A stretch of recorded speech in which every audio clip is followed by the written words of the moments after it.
Hello friends. मेरा नाम है प्रवीण और आज हम बात करेंगे ज्योतिर्मठ के ऊपर, जो कि उत्तराखंड स्टेट का एक जिला है चमोली, उसमें पड़ता है जोशीमठ। ऐसा कि आप सभी ने न्यूज़ में और टीवी में आजकल देखा ही होगा, बहुत चल रहा है कि जोशीमठ में जो है वहाँ की जो धरती है वो सरक रही है, तो उसमें तरेड़ आ रही है और लोगों के घरों में बहुत बड़ी बड़ी दरारें आ चुकी हैं। ये चीज़ें तो थोड़ी पहले से ही चल रही थी, लेकिन अभी 1-2 जनवरी से देखा गया है कि बहुत ही ज़्यादा स्थिति खराब हो चुकी है वहाँ की। और लोग वहाँ पर पलायन करने के लिए भी बाध्य हो चुके हैं। मतलब उन्हें अब वहाँ से जाना ही पड़ेगा छोड़ के, क्योंकि there is no option to protect the people. So वहाँ के लोगों को प्रशासन ने जल्दी से अल्टीमेटम दे दिया है और जारी कर दिया है और क्रॉस के निशान लगा दिए हैं जिन घरों को तोड़े जाना है, ये है वो है, वो सब चीज़ें आप जानते ही हैं। देखो, इस बारे में मेरा जो जानना है और मानना है यह है कि वहाँ के लोगों को जब ये चीज़ें पहले ही पता थी कि ये सब चीज़ें यहाँ पर अमानवीय तरीके से, अप्राकृतिक तरीके से यहाँ पर जो है विकास के कार्य किए जा रहे हैं, एनटीपीसी के द्वारा जो है टनल्स बनाई जा रही हैं और इतनी हैवी मशीनरी लगाकर जो वहाँ पर सुरंग्स बनाई जा रही हैं, टनल बनाई जा रही हैं, तो ऑब्वियस सी बात है यार, अगर तुम इतनी हैवी मशीनरी लगा के, और पहाड़ जो जहाँ पर जोशीमठ पड़ता है वो इतना सेंसिटिव जोन है जहाँ पर भूकंप वगैरह भी आते रहते हैं, तो इतने सेंसिटिव जोन में अगर तुम पहाड़ में और जोशीमठ में जो बसा भी हुआ है सिर्फ उस पे ही किसी मलबे मलबे पर ही बसा हुआ गांव है, वो शहर है एक जो जोशीमठ, तो वहां पर इतनी हैवी मशीनरी चला रहे हो और तुम वहां पे ड्रिल करोगे तो पूरे जब पहाड़ों का बेस ही हिल जाएगा, तो वहां पर तो ये ऐसी ऐसी चीजें होंगी ही ना फिर तो ये तो मतलब वहाँ के लोगों को पहले से ही इतना जागरूक होना चाहिए था कि जब ये चीज़ें वहाँ पर आई तो उन सबको विरोध करना चाहिए था उन प्रोजेक्ट्स का, और उन्हें वहाँ पर एग्जीक्यूट होने ही नहीं देना चाहिए था। क्योंकि देखो, finally you are the people of Joshimath, है ना, तो तुम्हारा राइट्स है, तुम अपने चीज़ों को वहाँ बेटर जानते हो।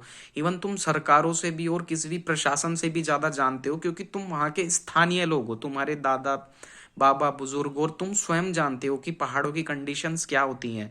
तो इस चीज के लिए तो तुम्हें ही आगे आना चाहिए था पहले ही, और इन सब चीजों को प्रोटेस्ट करके, विरोध करके अपनी एक तरीके से चीजें करनी चाहिए थी।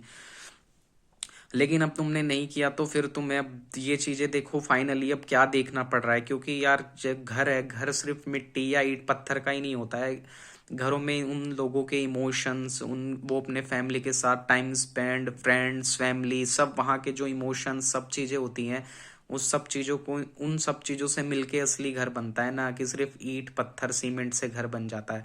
तो अब वहाँ के लोग जो प्रस्थान कर रहे हैं, अब पता नहीं कहाँ जाएंगे, कैसे रहेंगे, क्या उनके लिए सुविधाएं दी जाएंगी, तो कैसे वो सब लोग सरवाइव कर पाएंगे, और उनकी यादें, उनकी सब चीज़ें, मतलब एक तरीके से उनका कुछ नहीं कहा जा सकता है, सब बेकार ही हो गया है। लेकिन ये वहाँ के लोगों की बहुत बड़ी गलती। देखो, सरकार एक दूसरे को अगर आरोप प्रत्यारोप लगाए जाएं और जनता लगाए सरकार पे, सरकार लगाए जनता पे, इसका नहीं, देखो है तो सबका ही मिली जुली बात ही है ये सब। क्योंकि तुम्हें देखना चाहिए था जोशीमठ के लोगों को कि वहां पर जब इतनी तरीके से विकास के कार्य किए जा रहे थे, वो तो तुम्हें प्रोटेस्ट करके पहले ही इन सब चीजों को बंद करना चाहिए था। क्योंकि पहाड़ों थोड़े सेंसिटिव होते हैं, पहाड़ों को तो प्राकृतिक रूप से जितना रखा जा सके उतना ही रखा जाना चाहिए, ना कि वहां पर अनियंत्रित तरीके से और बिना प्री प्लानिंग के वहां पर कंस्ट्रक्शन नहीं करना चाहिए, और उसी का ही परिणाम आज वहां के लोग भुगत रहे हैं।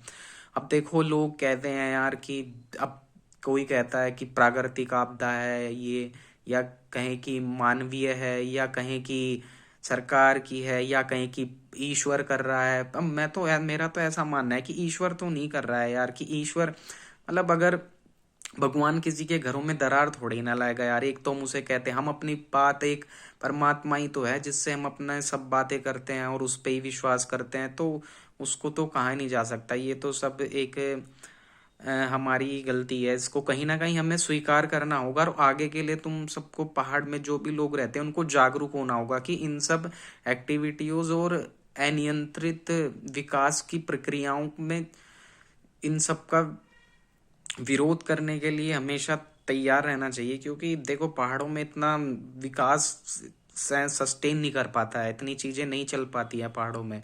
पहाड़ जो है वो प्रकृति की तरफ से वो बिल्कुल नेचुरल तरीके से ही रहने चाहिए, ना कि वहाँ पर अनियंत्रित तरीके से विकास की गतिविधियों को ये वो। विकास के लिए इधर दिल्ली, नोएडा, गाजियाबाद, बेंगलुरु वेंगलुरु इतने बड़े बड़े शहर हैं, वहाँ तक तो ठीक है। और कहीं ना कहीं ये है कि देखो इंसान की अ, सरकारों को ब्लेम करते हैं, सरकारों को कहते हैं कि हम ये नहीं है, ऐसे नहीं है। अब सरकार ही क्या करे? सरकार एक तरफ तो लोगों की इच्छाएं इतनी बढ़ी हुई हैं और उनके स्वार्थ इतने हो चुके हैं कि उनकी इच्छाएं इतनी है, हर इंसान को घर चाहिए बड़े बड़े, और प्रकृति को ध्वस्त करना है, ये है वो है, पेड़ काट दो, कहीं भी कुछ भी अनियंत्रित तरीके से विकास करो।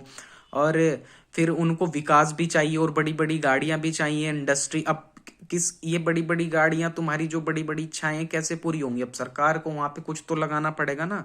अब विकास के कार्य होंगे तो लोगों को रोजगार मिलेगा, ये मिलेगा, तो तुम्हारी इच्छाएं जब तुम इतनी बढ़ाओगे तो सरकार क्या करेंगी? सरकारों को भी तो वहां पर फिर कुछ अपने प्रोजेक्ट्स लगाने ही पड़ेंगे, तभी तो लोगों को रोजगार मिलेगा। और जब विकास होगा तो फिर देख लो विकास का क्या सिनेरियो होता है, इतना बड़ा, मतलब इतनी बड़ी ट्रेजेडी हो चुकी है एक तरीके से। तो विकास सिर्फ उतना ही जरूरी है जिससे कि मानव जीवन का कल्याण हो सके, न कि अनियंत्रित तरीके से विकास। देखो विकास अनियंत्रित तरीके से जब होता है तो विकास ही विनाश का कारण बन जाता है। तो ये सब चीजें भी ध्यान में रखकर ही विकास होना चाहिए। और आज तो जब मानव की इच्छाएं इतनी बढ़ गई हैं, उसका स्वार्थ ही नहीं इतना हो गया है कि उसे इतनी सब चीजें चाहिए, तो सरकारों पे भी क्या करे सरकार? बनना फिर लोग सरकार को गाली देते हैं कि लो ये तो विकास नहीं करते हैं, ये तो ऐसे नहीं करते हैं। अब विकास किया तो ये चीजें हो गई। तो कहीं ना कहीं मनुष्य को स्वयं ही जागरूक होना पड़ेगा अपनी चीजों के लिए। ऐसा नहीं है कि उसे और कोई जागरूक करेगा कि ये वो। अब ये चीजें जो हुई हैं, ये इन चीजों में वहां के लोग भी थोड़े जिम्मेदार हैं, ऐसा तो है नहीं कि नहीं है वो। तो ये सब चीजें हैं। तो इंसान जब तक इन चीजों को स्वीकार नहीं करेगा, जब तक वो एक दूसरे के ऊपर आरोप प्रत्यारोप लगाते रहेंगे, सरकार जनता के ऊपर, जनता सरकार के ऊपर, तो तब तक कोई सॉल्यूशन नहीं है। क्योंकि इस चीज को तुम ही समझो। अब सरकार क्या है? सरकार का काम का तो नीतियां बनाना है, प्रोजेक्ट्स लगाना, ये वो है ही। खैर वो तो ये चीजें करेंगे, लेकिन इंसान का अपने स्वार्थ और इच्छाओं को इतना नहीं बढ़ाना चाहिए जिससे कि लोगों के विनाश का कारण ही विकास बन जाए। अब देखो क्या हो रहा है वहां पे, इतने लोगों के घर को 700 800 घर समथिंग है। तो इतने दुख की बात है कि वहां के लोगों को अब अपने घर छोड़ने पड़ रहे हैं। मैं तो ईश्वर से प्रार्थना करता हूँ कि ये ईश्वर सबको सही जगह रखे और सबका सही चीजें दोबारा से फिर से सही हो जाएं, जिससे कि लोग ठीक हो जाएं वहां पे और सबको घर भर मिलके सही सुविधाएं मिल जाएं। तो यही है। बाकी ये है कि मनुष्य को स्वयं अपने आप जागरूक होना पड़ेगा, वरना आज तो जोशीमठ है, अब धीरे धीरे आप सुन रहे हैं कि कर्णप्रयाग में भी ये वो, इधर उधर भी, बल्कि और भी होगा। क्योंकि ऐसे तुमने पहाड़ों को, मतलब इतने सेंसिटिव जोन्स को तुमने मतलब जहां तीर्थ यात्राएं होनी चाहिए वहां तुमने टूरिस्ट स्पॉट प्लेस, ये ऐसी ऐसी चीजें स्टार्ट कर दी हैं विकास के नाम पर। होटल्स इतने बड़े बड़े बनाए जा रहे हैं, मतलब उनका क्या औचित्य है यार? वो तो एक तीर्थ स्थल है, वहां पर ये चीजें इतना बड़ा विकास सस्टेन नहीं कर पाएगा। और इवन पूरे इंडिया में आज यही तो हो रहा है। अभी कार्बन कार्बन इतना एमिट कर रहे हैं जिससे क्लाइमेट चेंज की प्रॉब्लम आ रही है। ये समस्याएं तो अभी पूरे भारत में, पूरे विश्व के ऊपर हैं। ये तो सिर्फ अभी छोटी सी चीजें धीरे धीरे प्रकृति कर रही है जो कर रही है, लेकिन अभी तो फिलहाल ये वर्ल्ड लेवल पर चल रहा है कि क्लाइमेट चेंज इज, ग्लेशियर पिघल रहे हैं, ये है वो है, सब चीजें। हर कंट्री पहले तो इतना इतना कार्बन एमिट्स कर रही हैं और अब उसे कंट्रोल करने के लिए पॉलिसीज बना रही हैं क्लाइमेट चेंज पे, ये है वो है। तो ये सब सरकारें भी नहीं कर सकते हैं, हमें ही जागरूक होना पड़ेगा। इसका सॉल्यूशन सिर्फ हमारे ही पास है। जब तक हम अवेयर नहीं होंगे, हम अपने एनवायरनमेंट के प्रति अवेयर नहीं होंगे, जागरूक नहीं होंगे, तब तक हम इस पूरी धरती को ऐसे ही तबाह कर देंगे। और एक ना एक दिन ऐसा आएगा कि मनुष्य भी बिल्कुल यहाँ पर रह नहीं पाएगा, क्योंकि हम परिस्थितियां ही ऐसी बना देंगे जिनका कोई मतलब सॉल्यूशन ही नहीं होगा। क्यों आप आज तो वर्ल्ड के ऊपर पूरी कहीं हर जगह जो एनवायरनमेंट है वो अलग ही तरीके से बिहेव कर रहा है, क्योंकि ह्यूमन एक्टिविटीज इस तरीके से हो चुकी हैं इस धरती पर कि आई थिंक पता नहीं किस टाइम से किस किस हिसाब से चल रहा है, बस भगवान भरोसे ही है। तो ये सब चीजें हमें कहीं ना कहीं देखनी पड़ेंगी और ये सब चीजों के लिए हमें जागरूक होना पड़ेगा, वरना there is no way to save us anybody else. तो ये सब चीजों के लिए हमें खुद ही जागरूक होना पड़ेगा।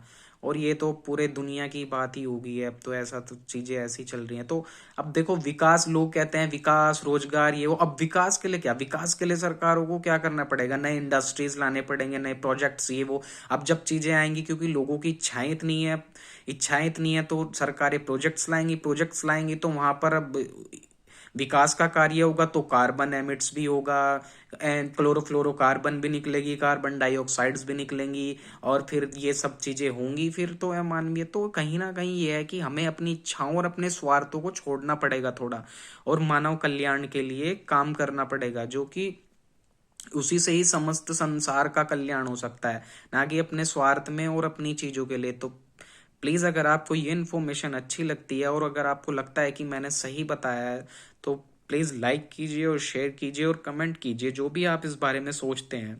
तो थैंक यू फ्रेंड्स, और उन सभी के प्रति मेरा संवेदनशील जो मामला हुआ है जोशीमठ में, उन सभी लोगों से मैं, उन सब के लिए मैं ईश्वर से प्रार्थना करता हूँ कि हे ईश्वर, जो भी है जैसे भी है फिलहाल सबको अपनी घर वर कहीं मिल जाएं और सबके रहने महने का अच्छा हिसाब किताब हो जाए, क्योंकि ठंड भी अभी बहुत है।